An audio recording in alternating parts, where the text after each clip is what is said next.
Ivan Cooper is a former young unionist who joined the civil rights movement in 1968.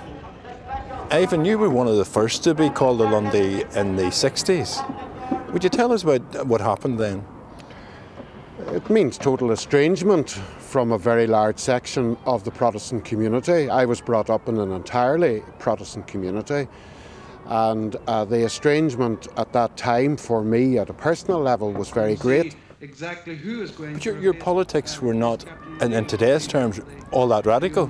No, that's the problem, you see. Unfortunately, at that time, for anyone to step outside the parameters of unionism was, as far as the majority community were concerned, that was total betrayal, total sellout. They weren't desperately radical in today's terms, but they were then.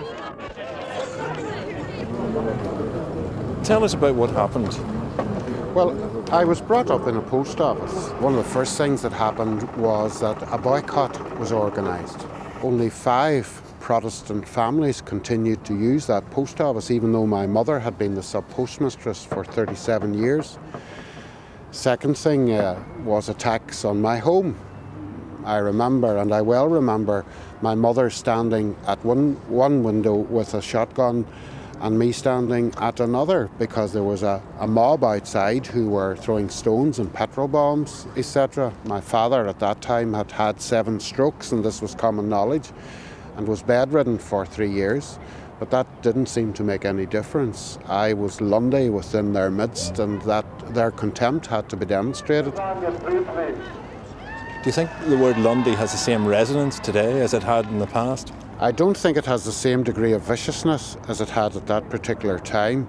I think that it's a case of crying wolf. Paisley has used it that often. It seems now to be applied to people like Trimble, but it doesn't have the same menace as it had at that particular time. I mean, I don't think I can convey to you adequately how the word Lundy and its connotations for the person that it was applied to, I don't think I can convey to you just how very extreme that was.